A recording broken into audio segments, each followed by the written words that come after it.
जम्मू कश्मीर के बांदीपोरा में police team पर आतंकी हमला, 2 पुलिस जवान मोहम्मद सुल्तान और फयाज अहमद शहीद, राजकीय सम्मान के साथ दी गई अंतिम विदाई।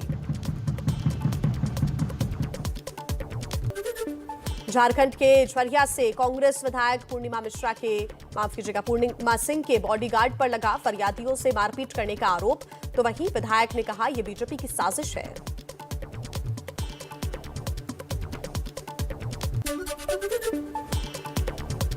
चिटफंड घोटाले में वर्धमान म्युनिसिपैलिटी के अध्यक्ष पर शिकंजा कसा, सीबीआई ने टीएमसी नेता प्रणव चटर्जी को किया गिरफ्तार।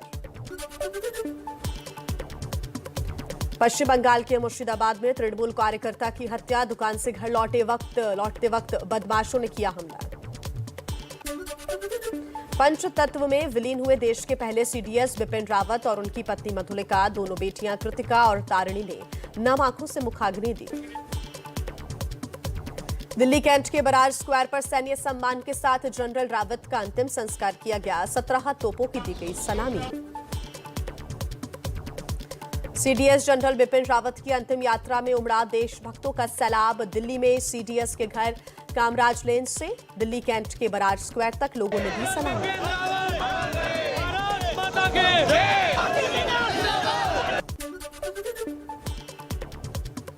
रक्षा मंत्री राजनाथ सिंह, दिल्ली के सीएम अरविंद केजरीवाल, उत्तराखंड के सीएम पुष्कर सिंह धामी और वीके सिंह अंतिम संस्कार में शामिल हुए। सीडीएस जनरल बिपिन रावत के रक्षा सलाहकार रहे ब्रिगेडियर लखविंदर सिंह लिड्डर पंचतत्व में विलीन हुए, बेटी आशना ने दी मुखाग्नि। शहीद ब्रिगेडियर लिड्डर के अंतिम संस्कार के विधि विधान के दौरान भावुक हुई पत्नी और बेटी, कॉफिन को चूमकर रोते दिखी शहीद ब्रिगेडियर लिड्डर की पत्नी। शहीद ब्रिगेडियर लीडर की पत्नी को सौंपी गई आखिरी निशानी, ब्रिगेडियर के पार्थिव शरीर से लिपटा तिरंगा उन्हें सौंपा गया। शहीद ब्रिगेडियर एलएस लिडर की पत्नी बेहद भावुक नजर आई, कहा ब्रिगेडियर लिडर बेहद खुशमिजाज इंसान थे। आप देख ही रहे हैं कितने लोग फेवल में आए, बहुत ज्यादा अच्छा पर्सोना था उनका, बहुत दोस्त थे, बहुत प्यार बांटते थे। पिता की अंतिम विदाई पर भावुक हुई ब्रिगेडियर लिडर की बेटी आशना, कहा मेरे पापा हीरो। मेरे पापा हीरो थे, मेरे बेस्ट फ्रेंड थे।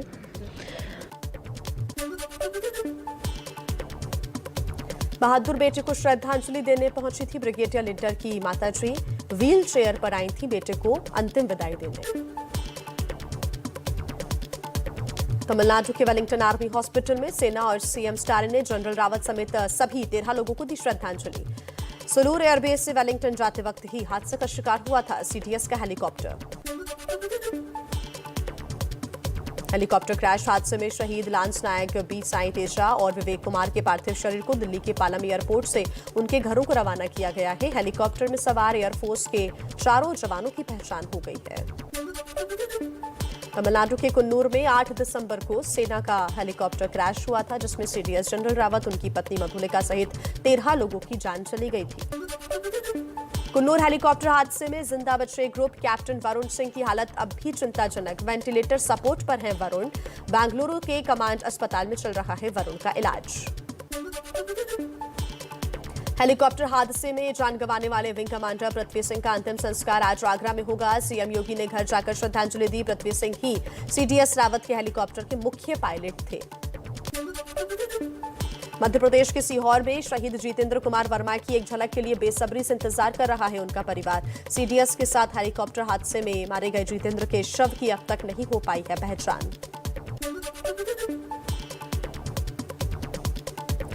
किसान आंदोलन खत्म करने के ऐलान के बाद आज से दिल्ली की सभी सीमाओं से वापस लौटेंगे किसान। बॉर्डर खाली होने में लगेगा 4 से 5 दिन का वक्त।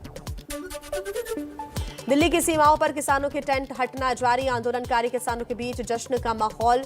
पूरे देश में आज विजय दिवस मनाएंगे किसान। आंदोलन खत्म करने के ऐलान के बाद किसानों ने सोनीपत में नेशनल हाईवे 44 से हटाने शुरू किए पक्के मकान, कहा सब कुछ साफ करके लौटेंगे। दिल्ली की सीमाओं से लौटने पर किसानों का स्वागत करेगी पंजाब सरकार। सीएम चन्नी का ऐलान, विजयी वापसी पर अपनी माटी के बेटों का करेंगे स्वागत। पंजाब के मुख्यमंत्री चरणजीत सिंह चन्नी ने 17 दिसंबर को पंजाब भवन में 29 किसान यूनियन के नेताओं के साथ बैठक बुलाई है। बीजेपी से नाराजगी पर किसानों ने कहा, सरकार ने कृषि कानून वापस ले लिया, अब धीरे धीरे अवसाद भी मिट जाएंगे। किसान आंदोलन के दौरान पुलिस की कार्रवाई में एक भी किसान की नहीं गई जान, कृषि मंत्री नरेंद्र सिंह तोमर ने राज्यसभा में दी जानकारी। किसान आंदोलन पर कांग्रेस नेता राहुल गांधी का ट्वीट, अन्याय के अंधेरे को हिम्मत से हराएंगे, न्याय की राह पर यूं ही आगे बढ़ते जाएंगे। पीएम मोदी आज दोपहर 1 बजे यूपी के बलरामपुर में सरयू नहर राष्ट्रीय परियोजना का करेंगे उद्घाटन, 29 लाख किसानों को इससे फायदा होगा। बलरामपुर दौरे से पहले पीएम मोदी का ट्वीट लिखा, जिस सरयू नहर परियोजना का काम 4 दशक से अटका हुआ था, उसे हमने 4 साल में पूरा किया। वाराणसी में काशी विश्वनाथ मंदिर कॉरिडोर के उद्घाटन के लिए भव्य तैयारियां, 13 दिसंबर को पीएम मोदी करेंगे लोकार्पण। काशी विश्वनाथ कॉरिडोर के उद्घाटन से पहले वाराणसी में कांग्रेस के दफ्तर को भगवा रंग से रंगा गया है, पार्टी ने जताया कड़ा विरोध। आज मिशन यूपी पर बीजेपी अध्यक्ष जेपी नड्डा मेरठ में बूथ अध्यक्षों को संबोधित करेंगे, 14 जिलों के 25,000 बूथ अध्यक्षों को देंगे जीत का मंत्र।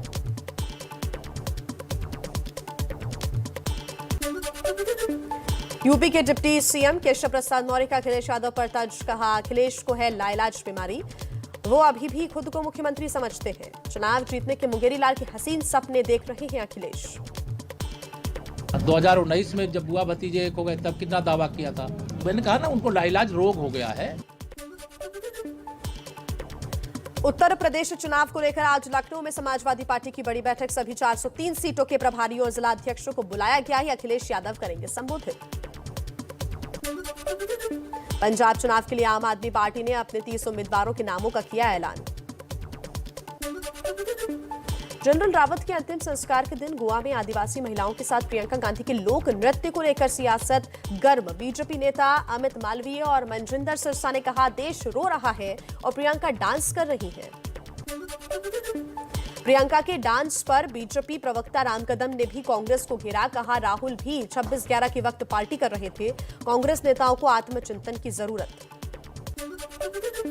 गृह मंत्री अमित शाह का आज गुजरात दौरा है, अहमदाबाद में उमिया माता मंदिर का शिलान्यास करेंगे, कई विकास योजनाओं का भी करेंगे लोकार्पण। एनसीपी अफसर समीर वानखेड़े के परिवार पर टिप्पणी के लिए एनसीपी नेता नवाब मलिक ने कोर्ट में मांगी माफी, बॉम्बे हाईकोर्ट ने पूछा क्यों ना लें एक्शन।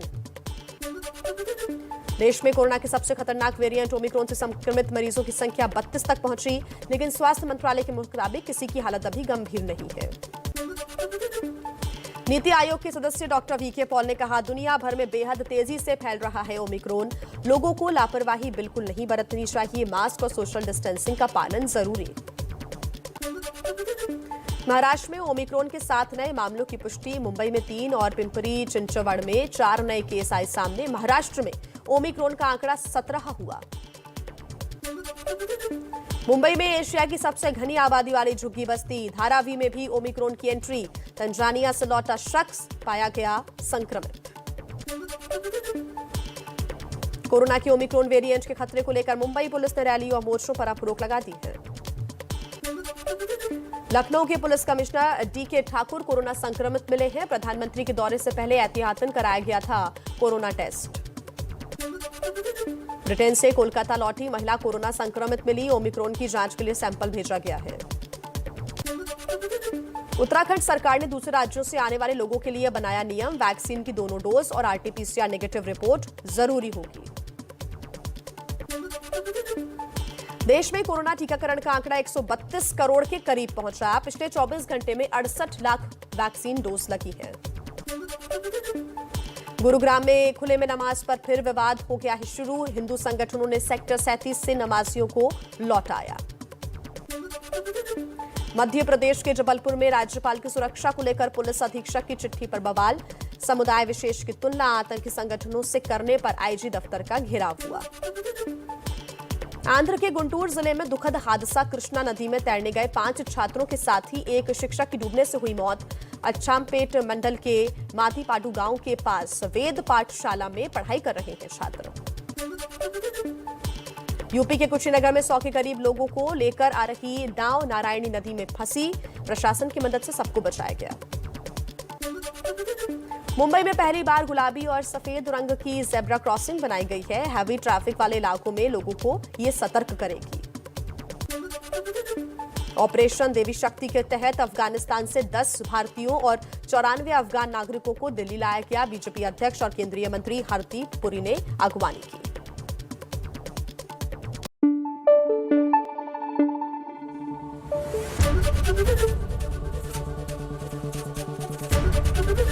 एबीपी न्यूज आपको रखे आगे।